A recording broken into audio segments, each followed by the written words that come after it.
ustedes ya han llevado hormonas en el capítulo de fisiología, yo espero que pregunten, porque uno a veces no sabe cuánto dar, ¿no? Es decir, porque en realidad yo no sé si me están captando, si me están entendiendo, o están, digamos, divagando, ¿no? Bien, vamos a tratar de revisar todas estas, ¿no? Algunas ya la hemos visto, como el páncreas endocrino, ¿no? Recuerden que la palabra hormona deriva del griego incitar la actividad.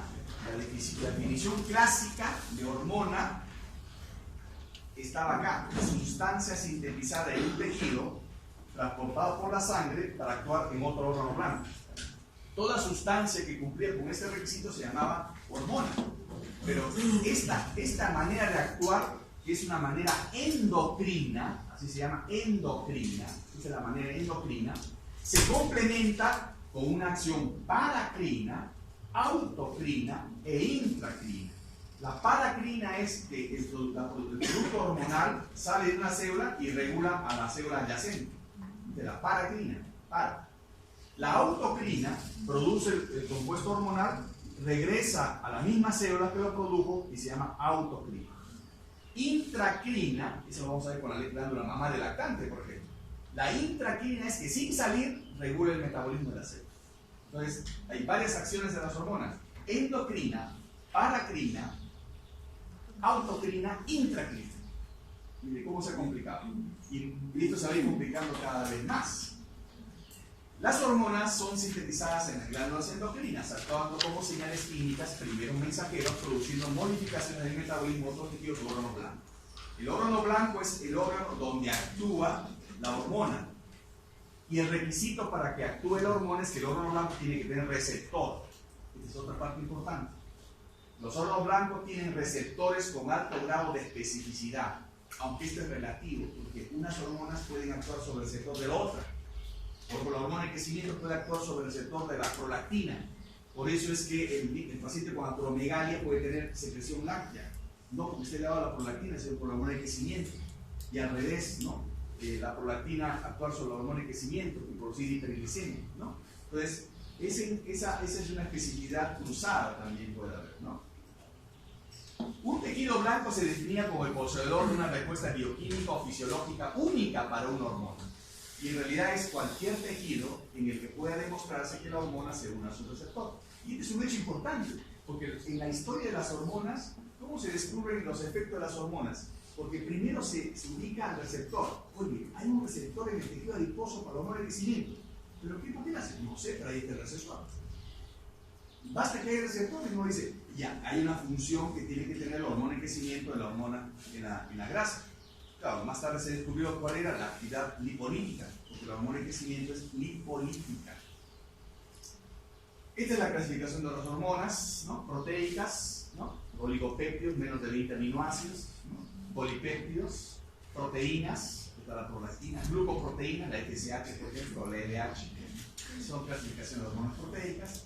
Clasificación de hormonas no proteicas, las catecolaminas, los esteroides, son muy importantes, un grupo hormonal muy importante que lo vamos a revisar, las hormonas tiroideas y la serotonina, la melatonina, prostaglandinas, que este es un campo pues muy ambiguo, ¿no?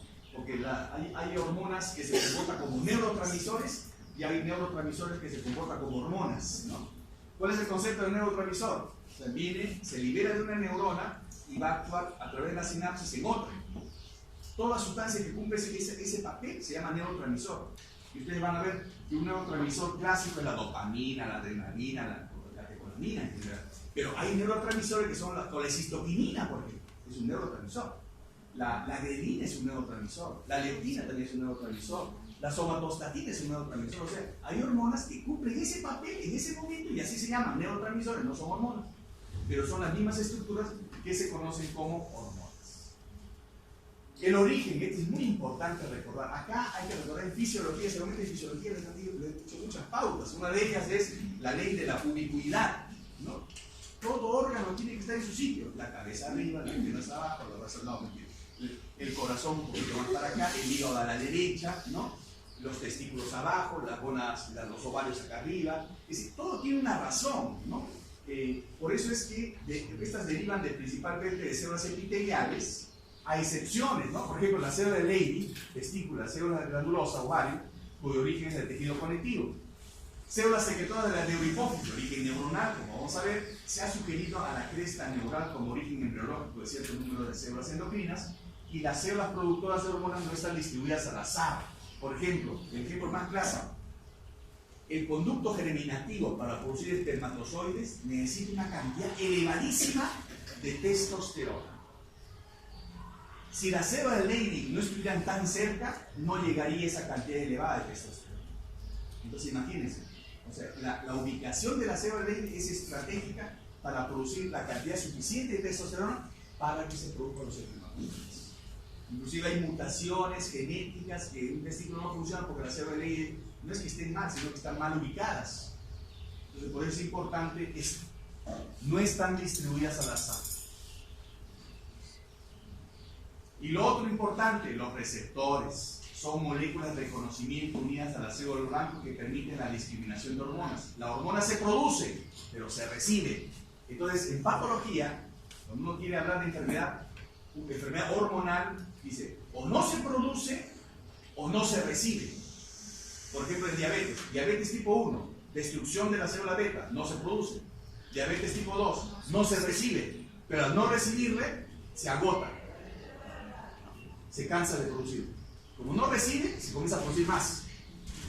Entonces es un círculo vicioso. Para que vean que la fisiopatología se puede explicar de dos maneras. O la producción o la recepción del hormona. ¿De acuerdo? Hay una función dual de fijación acoplamiento también que define un receptor, ¿no? Esto es muy importante, porque esto va acompañado de una señal de traducción. Y esto es también recontra importante, como le contestó un congresista, recontra digo yo, recontra ahí también. Bueno, regulación de receptores. Miren, el número de receptores celulares se encuentra en estado dinámico y puede ser regulado fisiológicamente o ser influido por enfermedades o medidas terapéuticas. Por ejemplo, ¿qué cosa es el down regulation? Que es regulación en baja. Si hay exceso de hormona circulante, los receptores disminuyen o se cierran. Se cierran. Ese es el down regulation. Eso es normal. El individuo que está con hipertiroidismo, las compuertas se tratan de cerrar para compensar.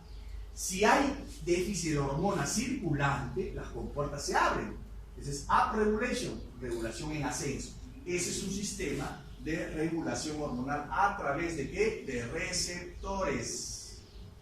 Esta es la estructura química de receptores, que puede ser a nivel de membrana, las hormonas proteicas, a nivel de citosol, como receptores esteroideos, como la testosterona, el estrógeno, el cortisol.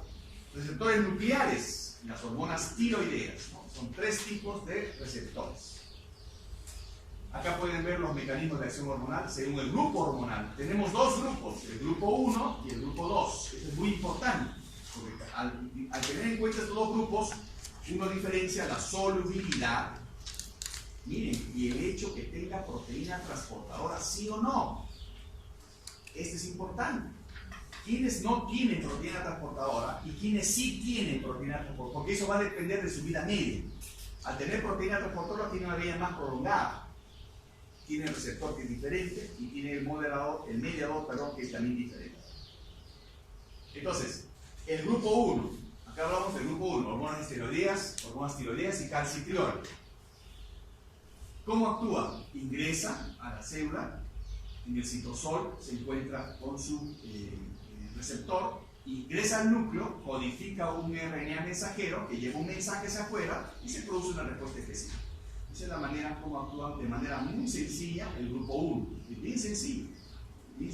Su receptor está en el citosol. Pero complejo hormona-receptor ingresa al núcleo. En cambio, el grupo 2 sí es un poco más complejo. En el grupo 2, ustedes van a escuchar que la hormona actúa sobre su receptor. Pero este receptor está acoplado a una proteína llamada proteína G. Nunca se olviden, proteína G. Es muy importante saber que la proteína G está acoplada al receptor hormonal del grupo 2. ¿Por qué? Porque esa proteína G tiene alfa, su unidad alfa, beta y gamma. Entonces, de acá se desprende el alfa y al desprender el alfa, ¿no? Pero acá se une, ¿no? Se desprende el alfa y al desprenderse el alfa, la guanilin trifosfato se convierte en guanilin trifosfato. Se liberó fósforo y al liberarse esto, activa el ATP en AMP cíclico y el AMP cíclico estimula la proteína quinasa que favorece la fosforilación de proteínas. Y hay un cambio metabólico acá. Pero también el AMP cíclico lo que hace es, ¿qué cosa? Permitir la salida de calcio de la mitocondria, donde está almacenada, o la entrada de calcio al citosol y activa el sistema metabólico de una manera u otra, creando una respuesta. Entonces, todo es a partir de la proteína G, que está acoplada al receptor hormonal del grupo 2. El grupo 2 también tiene otra manera de actuar. La misma proteína G está acoplada al receptor, se libera la unidad alfa, se libera el GTP, pero el GTP, en vez de activar, como el sistema anterior, activa otra enzima, la fosfolipasa. Y la fosfolipasa convierte los fosfoinosítidos en fosfoinosítido 3 y este favorece la liberación de calcio. También a la vez libera diacilglicerol y se convierte esta por una fosfolipasa en ácido araquidónico. Y miren, este es el precursor de ¿qué? De prostaglandinas, tromboxanos, leucotrienos, es decir, toda la maquinaria que permite funcionar a una célula. Por supuesto que la respuesta, el producto final, va a variar de acuerdo al tejido, porque no todo produce prostaglandinas. De acuerdo al tipo de tejido, va a producir prostaglandinas o tromboxanos o leucotrienos para tener un efecto metabólico diferente. Por otro lado, la misma unidad alfa puede actuar directamente sobre la membrana y permitir el ingreso de calcio. Este calcio, por supuesto, se une a salmodulina para producir una respuesta que puede ser activando la proteína quinasa y favoreciendo la fosforilación de proteínas. Entonces, ojo, en el caso del grupo 2 hay dos mecanismos de acción. La proteína G, ¿no?, ligada al receptor, papel importantísimo en ambos casos. Los mediadores pueden variar, porque puede ser el AMP cíclico, la adenilciclasa, famosa adenilciclasa, o puede ser a través de la fosfolipasa.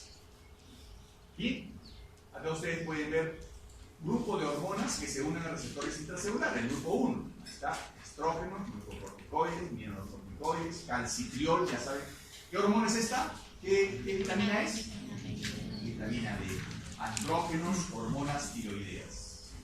Y el segundo mensajero para el grupo 2 puede variar, son todas estas, ¿no? Cuando es el AMP cíclico, o cuando es el calcio mensajero, o cuando es un mensajero que no se conoce bien, ¿no? Aunque algunas están propuestas en hipótesis. Pero todos ustedes van a ver que cada uno tiene su segundo mensajero. Entonces, cuando uno habla de enfermedades, miren, voy a poner ejemplos. Enfermedad de Graves, ¿cuál es el problema? El receptor de TSH. La acanthosis nigricans, ¿cuál es el problema? El receptor de insulina. La miastenia gravis, ¿cuál es el problema? El receptor de acetilcolina. El síndrome de feminización testicular, que ahora se llama síndrome de insensibilidad a andrógenos. O sea, a varones que son XY, pero que no se virilizan, se quedan con el fenotipo femenino. Receptor de andrógeno. Obesidad, receptor de insulina. Diabetes tipo 2, receptor de insulina. Raquitismo, vitamina D resistente, receptor de calcitriol. ¿Se dan cuenta? O sea, cuando uno habla de enfermedad hormonales, o no lo produce adecuadamente, o no lo recibe adecuadamente. O algo le propicia una exagerada respuesta. ¿De acuerdo? Miren esta niña. Es una niña de 12 años que vino a la consulta del María Auxiliadora, del colegio que está cerca del hospital, ¿no? 12 años, y lo pasaron a cirugía porque creían que esto era una hernia inguinal, ¿no? Y cuando uno le toca esto, no es hernia inguinal, no es que se reduce, ¿no? ¿Qué cosa creen que es? ¿Ah? Testículos. Son testículos. Es una mujercita y bonita la niña porque en realidad tiene síndrome de insensibilidad a andrógenos, o sea, los andrógenos no pueden actuar. Entonces, todas las mujercitas tienen un poquito de vello, o sea, todas tienen vello. Significa que tiene sensibilidad a los andrógenos. A mí me preocupa si la mujer no tiene nada de no tiene nada de, no voy a hacer esto. Cuando pongas una morada, fíjense bien, vello, perfecto, paso. Entonces, miren, no tiene nada de vello púbico, no tiene vello púbico, nada. Es un síndrome de insensibilidad a andrógenos, ¿no? Por supuesto, a esas alturas, no le vamos a decir, oye, vístete como hombre, no, pues se quedan con mujeres. Son XY, se quedan con mujeres, son mujeres infértiles, por supuesto, no tienen menstruación porque no tienen útero, ¿no? Recuerden que está el conducto de Müller, el conducto de Wolff, ¿no? Y cómo el conducto de Müller regresiona por la presencia de la hormona antimülleriana. ¿Y quién tiene la hormona antimülleriana? Las células de Sertoli que están dentro del testículo. O sea, al testículo inhibe el Müller, regresiona todo, pero lamentablemente la testosterona no actúa. Este es un trabajo nuestro, ¿no? En donde describíamos todos los pacientes, no es el único, ¿no? Hay varios pacientes, ¿no?, que tienen ese problema, algunos en forma parcial. Cuando tienen en forma parcial, el pene, no es pene, no es clítoris, crece un poquito más. Entonces, cuando ya uno le ve que está creciendo un poquito más, de que hay chance que sea varón, ¿no? Pero si está totalmente, pues, un tamaño de clítoris que tiene menos de 9 milímetros, ¿qué vas a hacer? ¿Dónde vas a sacar el pene? Da pena, ¿no? Este es otro, miren, la acantosis nigricans. Esto está relacionado a resistencia a la insulina. No es acantosis mugricans, ¿ah? Es nigricans. Porque acá cuando se trata de niños hay que usar algodón con alcohol. Uno tiene que sobar.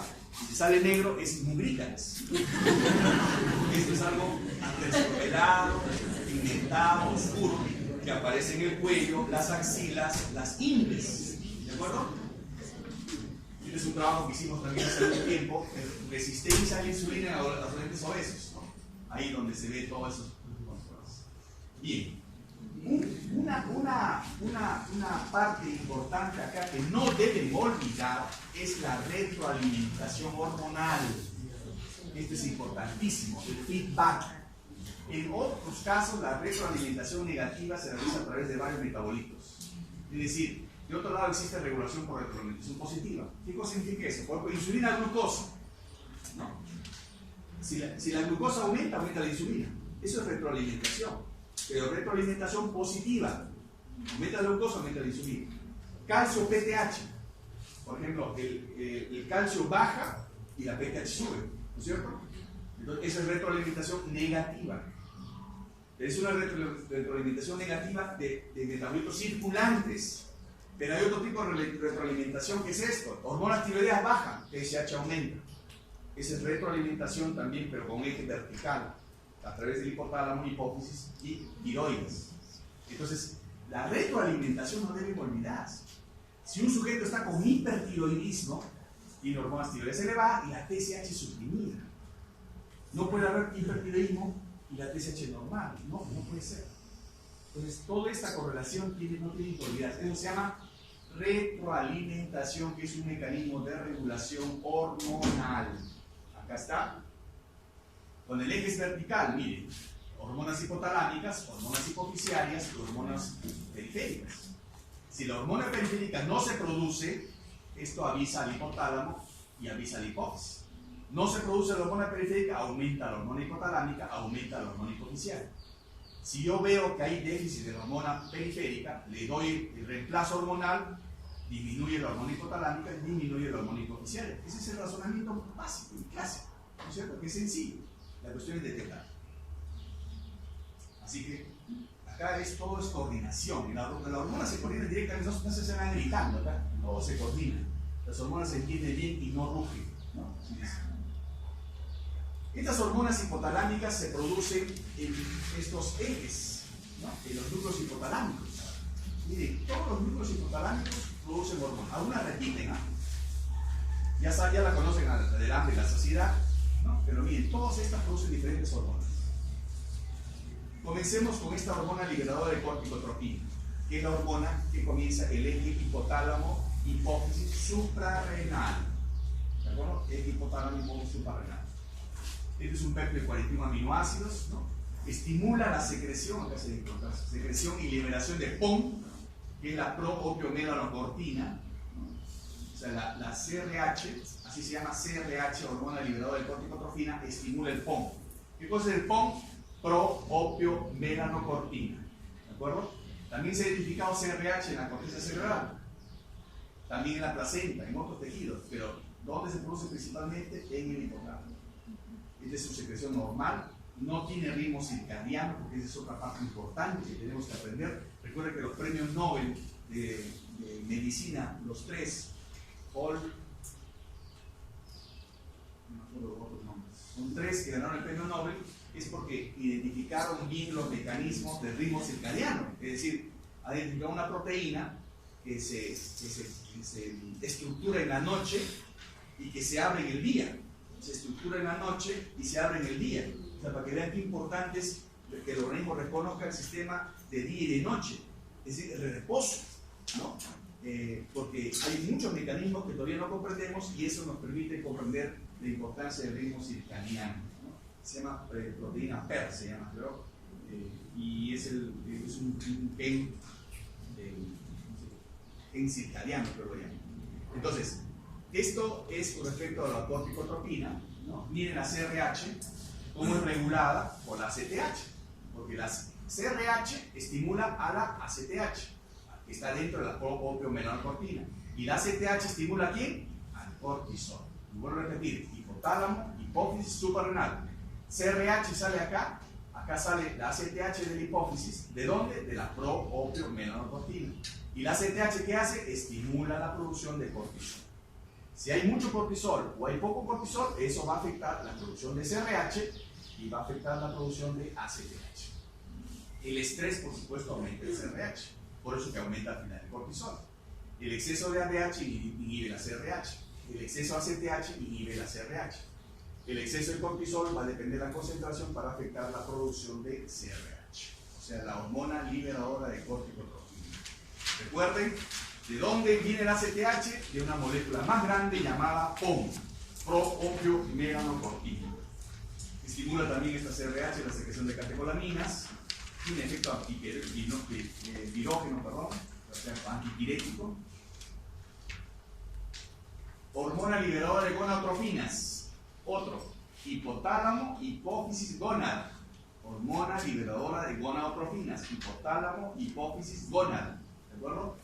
Este es un decapéptido, ¿no? Acá hay que tener en cuenta que hay un gonadostato en el hipotálamo, que es el que genera los pulsos de GnRH. Estos pulsos, la pulsatividad es fisiológica.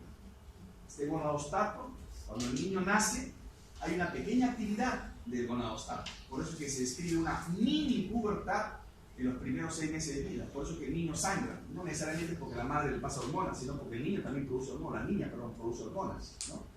Y esa teoría de que la madre nomás no es así. Es una mini pubertad. Por eso que el niño tiene acné. Tiene ciertas cositas que simulan la pubertad.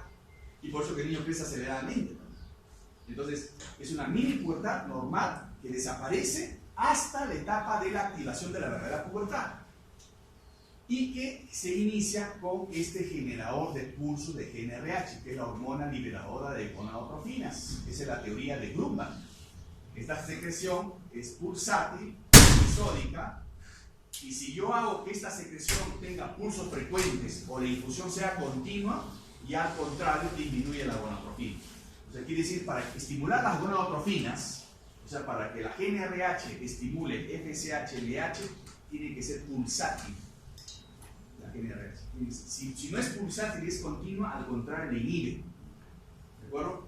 Por eso, cuando uno trata de detener la pubertad, utiliza un análogo de GnRH, pero que la mantenga elevado, anulando la pulsatividad. Y así inhibe la FSH.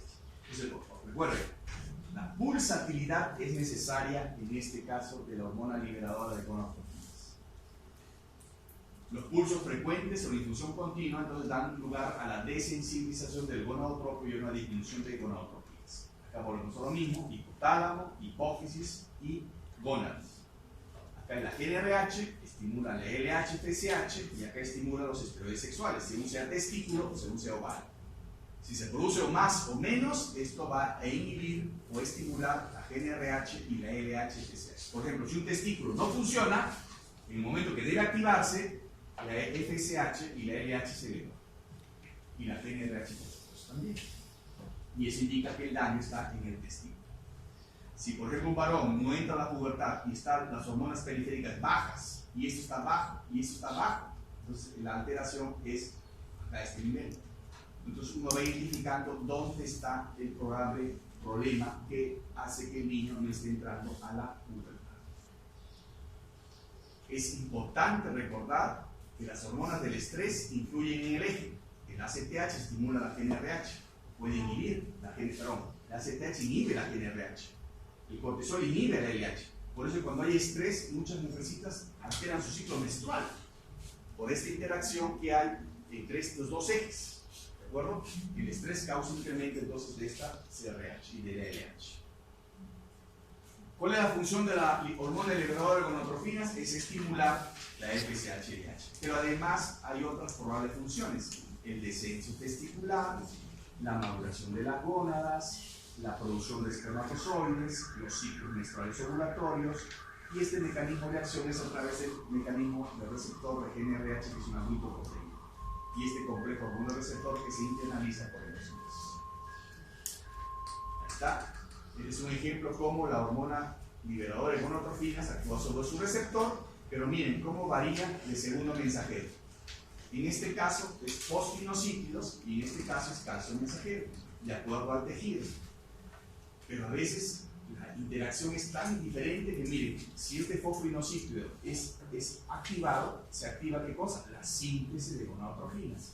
Si el calcio mensajero es activado, no se activa la síntesis, sino la liberación de gonadotrofinas. Y una es primero y después la otra, para que vean esta función dual que tiene sobre su receptor la GnRH. De acuerdo a qué mensajero se despierta, de acuerdo a las circunstancias, pero primero tiene que sintetizarse para liberarse. Entonces, o después ya está almacenado y hay síntesis, entonces la vía se va para acá. Esta es una niña de 4 años, miren. 4 años tiene. Y es un desarrollo Tanner 4, o sea, tiene 4, ¿no? Un vello pubiano, todo, ¿no? Es pubertad precoz, ¿no? O sea, se activa el eje antes de los 8 años en la mujercita o antes de los 9 años en el varón. Este es nuestro trabajo sobre el hormona de pubertad precoz. Inclusive una que venía acá, un varón que venía de Trujillo, para que vean que en medicina a veces no es tan fácil, ¿no? A ver, el niño, ¿por qué venía? De Trujillo, ¿por qué fue al hospital regional? Porque tosía. Una tos crónica. Y como lógico, el médico le tomó la placa y de repente le encuentra pues una cosa acá. Este es tuberculosis, un hongo, ¿qué cosa es esto? Y lo mandaron a que se opere al hospital. El hospital llega, es un niño de 6 años, creo, llega al hospital y miren, no hay médicos, lo mandan a cirugía de tórax. Y no el médico, sino la técnica de enfermería. Va, como toda técnica, va a cambiar la cama, y a la hora que lo saca le ve una cosota abajo al niño y dice, oye, este no es niño. ¿No? Este no es niño, entonces le ve una cosota. ¿De dónde salió todo esto? Que vengan los endocrinos. Entonces, ¿qué cosa era? Era una pubertad precoz, porque esto producía hormonas y hacía que desarrolle sus genitales. No se lo llama pubertad precoz. Entonces, se operó y desapareció el cuerpo. Para que vean que el examen clínico, la historia clínica tiene que ser completa. El examen físico tiene que ser completo. Los exámenes auxiliares tienen que ser consensuados y dirigidos para que el diagnóstico sea más preciso.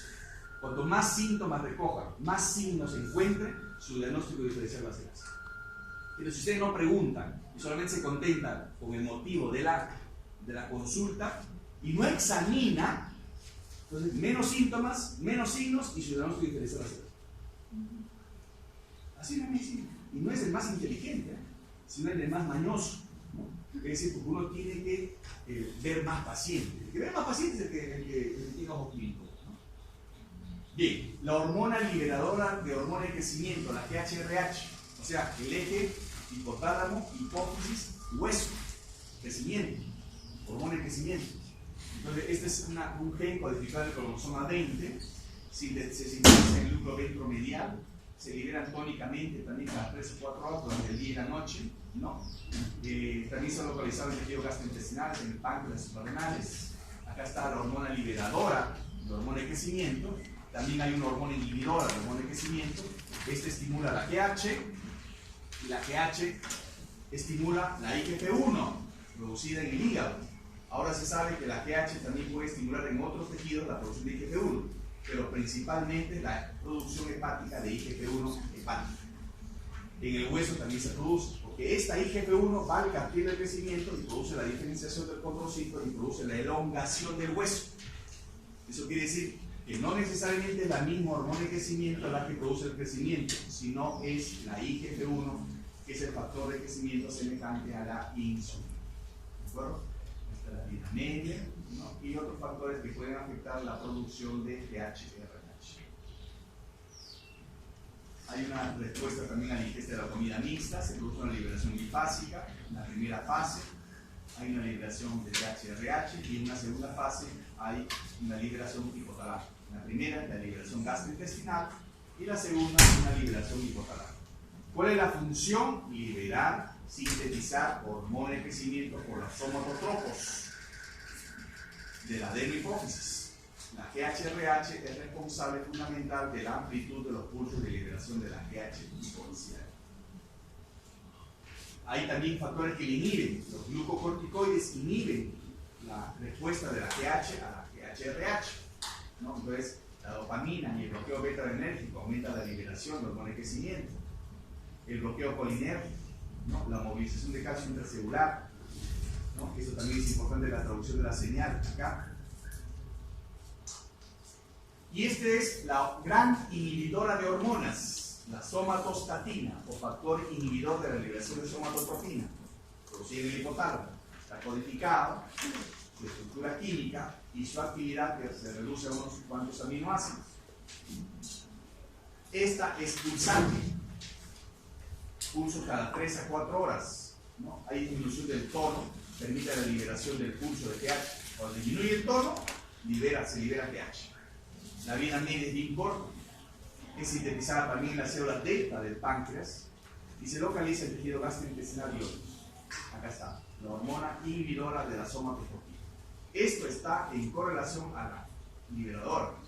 Entonces, las dos juegan un papel importante en liberar o no a la hormona de crecimiento. Y la IGF-1, por supuesto, regula también a los somatostatinas, ¿no? Porque la IGF-1, si está en exceso, produce más somatostatina para inhibir la producción de ¿qué? De hormona de crecimiento y esta no estimule más IGF-1, ¿no? Ese es un sistema de retroalimentación. Y miren todo lo que inhibe. Es una Contreras, ¿no?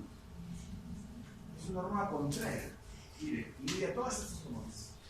Por supuesto, de acuerdo al estado metabólico. Esta es la somatostatina, según los receptores glucoproteicos, y el número de receptores disminuye in vitro por los glucocorticoides. Esta es la hormona liberadora de tirotropina, o sea, la TRH, tirotropina, ¿no? Hipotálamo, hipófisis, tiroides. TRH, TSH y hormonas tiroideas. Esta es una estructura más pequeña. Acá está la TRH. TRH estimula la TSH y la TSH estimula las hormonas tiroideas. Esta TRH es el único estimulador fisiológico de la TSH, pero además puede provocar mayor secreción de prolactina. Yo les pregunto, si mi tiroides deja de funcionar, ¿sí? Como una mujercita, donde la tiroides deja de funcionar, porque los problemas de tiroides son más frecuentes en las mujeres, 4 a 1 casi. Una mujer tiene hipotiroidismo, entonces la hormona tiroidea deja de producirse. ¿Quién se eleva? La TRH y se eleva la TSH, ¿no es cierto?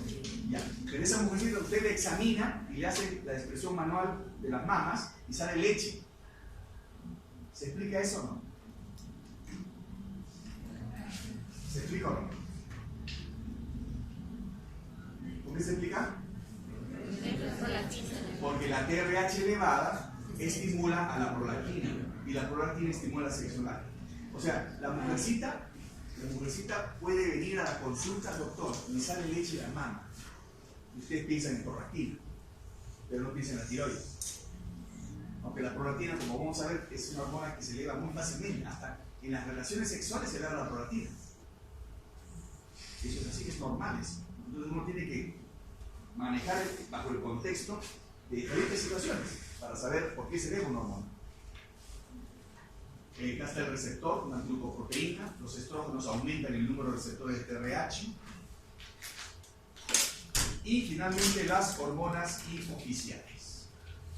Ustedes saben que la hipófisis tiene dos regiones, no voy a insistir, adenihipófisis, neurohipófisis, ¿no?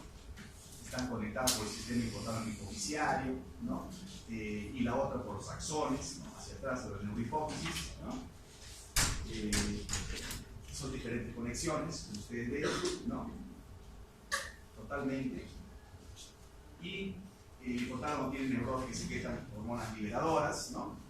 Las hormonas producidas por el hipotálamo son transportadas hacia la hipófisis por el sistema porta y esas estimulan la producción de adenohipófisis, de hormonas de la adenohipófisis.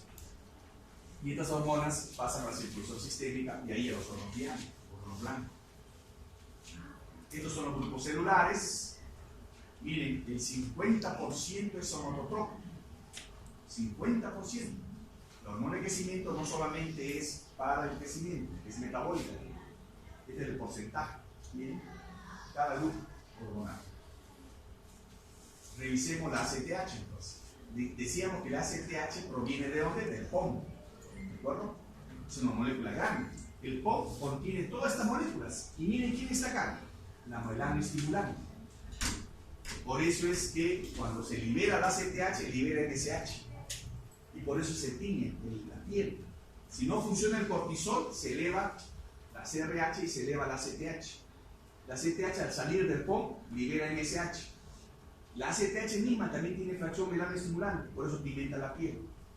Esa es la piel oscura que se ve en la enfermedad de Addison, ¿no? Acá está, todo el fragmento. Una parte nomás es la ACTH. El gen del POM se colocaliza en la región P25 del cromosoma 2. Y la hormona de crecimiento, que es una molécula un poquito más grande, de 191 aminoácidos, se relaciona casi sexualmente con la prolactina, ¿no? Y la somatotropinas codiónica, ¿no? Hay un complejo de genes acá también que codifican la hormona de crecimiento. Y miren todos los factores que influyen en la producción de hormona de crecimiento: el estado nutricional, la hipoglicemia, los ácidos grasos libres, el sueño profundo, porque el sueño profundo eleva la hormona de crecimiento, el ejercicio eleva la hormona de crecimiento también, el estrés psicológico, por supuesto los test farmacológicos, algunos de estos como la globulina, timina, estimulan la producción de hormona de crecimiento.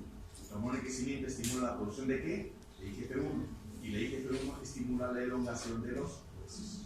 Ese es el orden que lleva al crecimiento en el ser humano. Acá ustedes pueden ver cómo sale la hormona de crecimiento ligada a su proteína. Llega al hígado, produce IGF-1. Y ese IGF-1 también circula ligada a su principal proteína, que es la proteína ligadora tipo 3.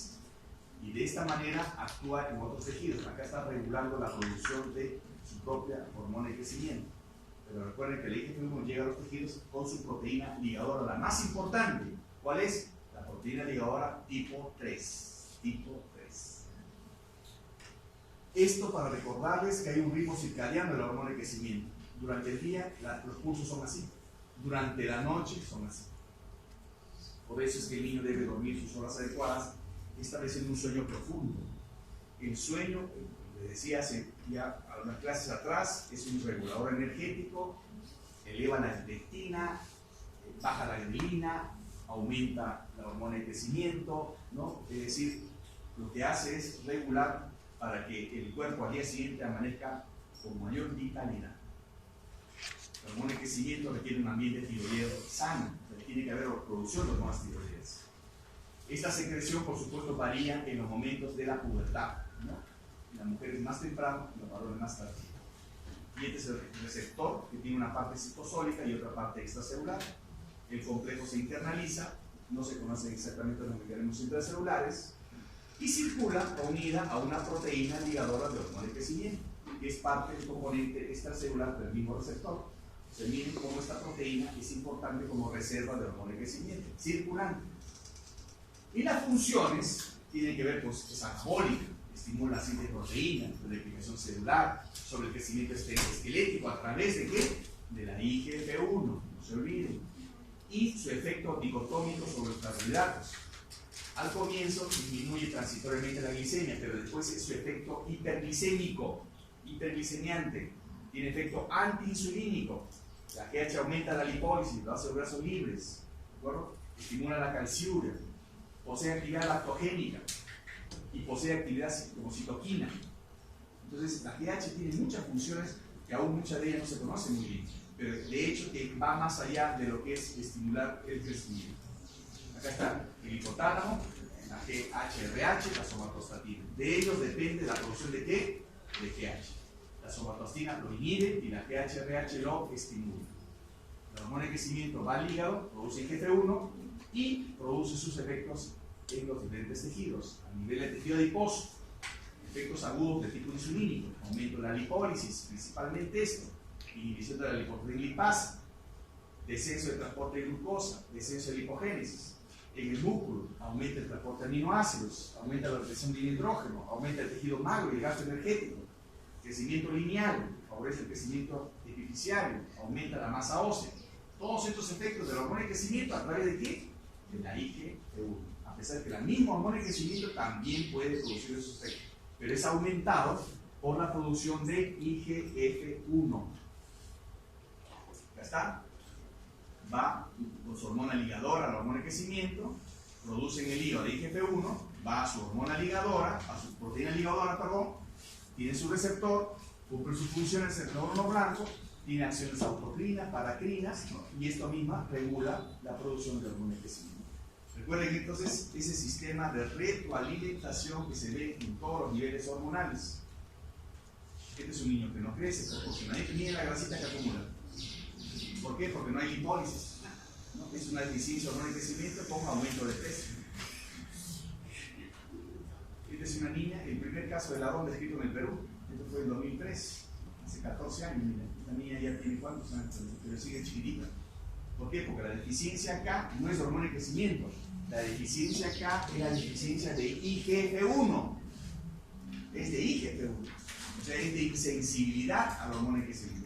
Fue descrita por Zvi Ladrón, un israelita. Es un caso de Ladrón. Hay muchos en Cajamarca. Por otro lado, la gigantoformigalia, ¿sí? Cuando el niño comienza a producir más de lo debido, ¿no? Miren cómo crecen las manos, el cuerpo, los pies, miren. Ahora, por supuesto, en el estirón puberal lo primero que crece son los pies, y no como el sentido que ustedes están imaginando. Dice, uy, más amarrón el adolescente. Es otra cosa, que es un preámbulo al estirón.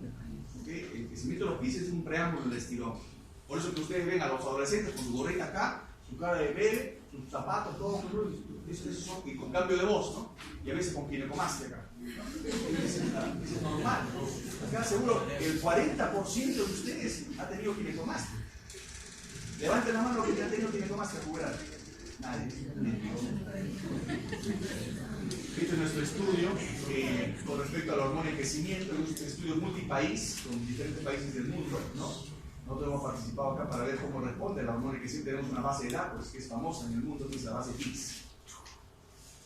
Y este es un estudio genético que hay en el laboratorio de bioquímica y biología molecular, donde tratamos de identificar el polimorfismo del receptor de hormona de crecimiento en el receptor de la hormona de crecimiento en niños con talla baja idiopática. O sea, niños que no tienen nada, pero tienen ese polimorfismo y al darle hormona de crecimiento actúa mejor la hormona de crecimiento.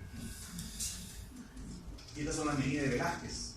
Ustedes saben que las cortes francesas siempre había enanitos, para entretener al príncipe, ¿no? Acá está el rey de esa época, creo que era Luis XVI. Y eso poco. La prolactina. Esta es una hormona problema, ¿no? Ustedes saben que la prolactina tiene que ver con la producción de leche, pues, ¿no? Se detecta, sin embargo, una edad temprana, en la etapa fetal, ¿no? Estimula el crecimiento de la glándula mamaria, la producción de leche, aumenta la producción de timurina, suprime la liberación de GnRH. Por eso, cuando la prolactina está elevada, inhibe la GnRH y se producen trastornos menstruales. Entonces, ¿cuál es el motivo de consulta de la mujercita? Galactorrea, doctor, luego porque me sale leche en la mama y no reglo hace 3 meses. Miren, y así van a ir descubriendo, pero recordando cuál es el efecto de cada hormona y van a ir descubriendo cómo se pueden presentar. Miren, ginecomastia puberal en un niño. Esto lo tiene 40% de ustedes, no, 40%. Yo he hecho muchos estudios de eso, ¿no? Lo que pasa es que a veces no se dan cuenta. A ver, recuerden, ¿quién tuvo dolor de pecho en la mujer que le dolía como si estuviera hincadas? Todos son sanos.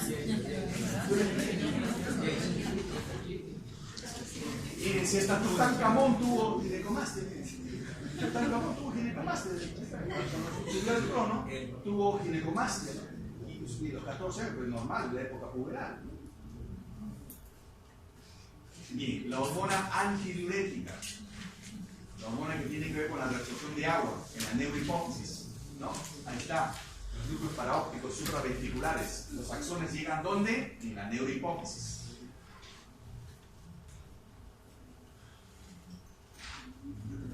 Se liberan hormonas de circulación. Las dos neuronas, ¿no? Las neuronas de los dos núcleos, supraóptico y paraventricular. La ADH y la oxitocina llegan desde el soma de las terminaciones axónicas en la neurohipófisis unida por laxamente a las neurofisinas. Estas son proteínas que permiten la circulación a través de los axones de la hormona antidiurética y de la oxitocina. ¿Cómo actúa? Miren, acá está la hormona antidiurética, actúa sobre su receptor tipo 2, y esto lo que ocasiona es por medio del sistema de adenilciclasa, producción de AMP cíclico, activa la proteína quinasa, y la proteína quinasa activa por fosforilación a la acoporina tipo 2. Y la acoporina tipo 2 va a la membrana y permite el ingreso de agua. Esa es la acción del ADH. ¿De acuerdo? Si ustedes se dan cuenta, son las mismas sustancias que actúan en diferentes tejidos. Estoy hablando de la proteína quinasa, estoy hablando del sistema de biciclasa, ¿no? Estoy hablando de receptores, ¿no? O sea, es cuestión de recordar y relacionar cada hormona, ¿no? Acá está la ADH, estimula la secreción de estas acoporinas activas, permite el ingreso de agua y salen por la acoporina 3 y 4 hacia la sangre. De esa manera la ADH estimula la reabsorción de agua. ¿Ok? Ahí está la vasopresina, la ADH, que tiene agua, reducción de diuresis, efecto principal, pero también tiene vasoconstricción, efecto vasoconstrictor tiene la ADH. Y la oxitocina, su clásica efecto de contracción durante el parto y también durante la secreción láctea, porque a nivel de la mama hay células mioepiteliales que tienen receptores a oxitocina. Entonces viene la oxitocina y produce la eyección de la leche. La distensión del cervix durante el parto, la succión del pezón durante la lactancia estimulan el núcleo paraventricular y el hipotálamo para secretar ¿qué cosa? Oxitocina. Por eso que el ginecólogo, cuando está en pleno proceso de parto, ustedes van a ver que muchos ginecólogos utilizan mañas, ¿no? Dicen, la mujer está perezosa, está con miedo de pujar, vamos a hacerla pujar un poquito. Le dilatan la vagina hacia abajo, entonces eso hace que se secrete más oxitocina y venga otra vez el trabajo de parto. Entonces son efectos basados en la fisiología del cuerpo.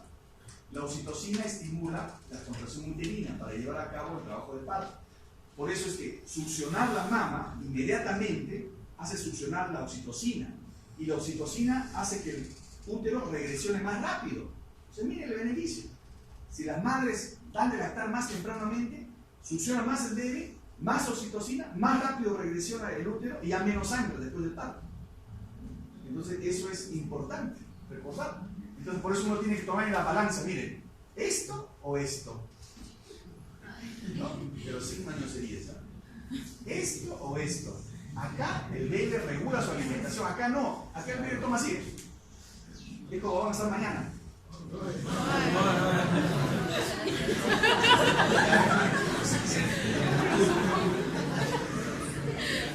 Este es nuestro trabajo en el Journal Clinical Pediatric Endocrinology sobre diabetes central. Acá la intención ¿cuál era? Era identificar qué síntomas tenían estos niños que tenían un tumor que causara diabetes insípida central. ¿Cuál era el síntoma básico? Dolor de cabeza. Dolor de cabeza. El síntoma más clásico acá, ¿no? Esta es una publicación del año pasado, creo que es. Sí, del año pasado. Y esta es la célula pineal que tiene que ver con la producción de la melatonina y tiene que ver con el ritmo circadiano. Pero ahora sería interesante que ustedes, a partir de esta clase de hormonas, lean el trabajo de los Nobel de medicina, ¿no? Y vean que esto del ritmo circadiano va más allá de la melatonina, que tiene que ver con la vigilia, ¿no? Con el sueño, etc., ¿no? Inclusive ahora hoy en día dan melatonina para intentar que el ser humano duerma mejor, ¿no? Pero hay efectos contradictorios. Y estas son una serie de hormonas que hemos revisado, ¿no? Miren, este péptido atrial natriurético, que reproduce en el corazón, que tiene que ver con la eliminación de sodio, ahora se ha descubierto que hay receptores, miren, el año pasado, receptores en el condrocito. Hay receptores de este péptido atrial natriurético en el condrocito. ¿Y a qué conclusión ha llegado? Que ese condrocito en el niño que tiene acondroplasia, ¿saben lo que es la acondroplasia? De repente al darle el péptido atrás van a crecer un poquito más. Entonces, para que vean dónde está el receptor, ahí tiene que cumplir un papel importante la hormona. Las hormonas gastrointestinales que han hecho el profesor Martínez, el hígado, el tejido adiposo que hemos revisado, ¿no? Las hormonas gástricas que también hemos revisado, por su producción de gastrina, grelina o bestatina, ¿no? Las hormonas del páncreas, ¿no? Sus diferentes células, y el músculo que también produce irisina, ¿no es cierto? La irisina, que es un regulador energético, del gasto energético, ¿no? Cuando produce más irisina, hay una eficiencia energética mejor, mayor, y para sostener la actividad física de la persona. ¿Preguntas? ¿Preguntas? ¿Preguntas? ¿Sí?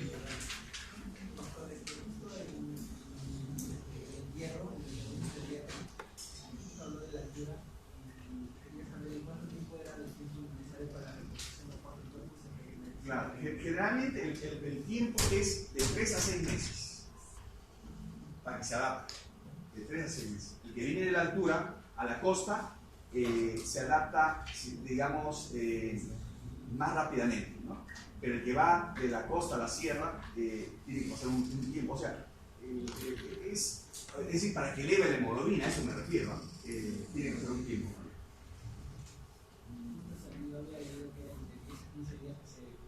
Comienza, pero no lo compensa, es poco a poco.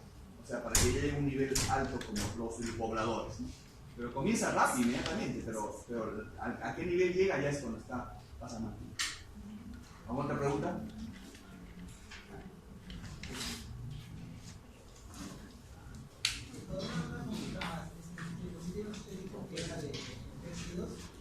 ¿De qué? ¿De cuál? Proteínas y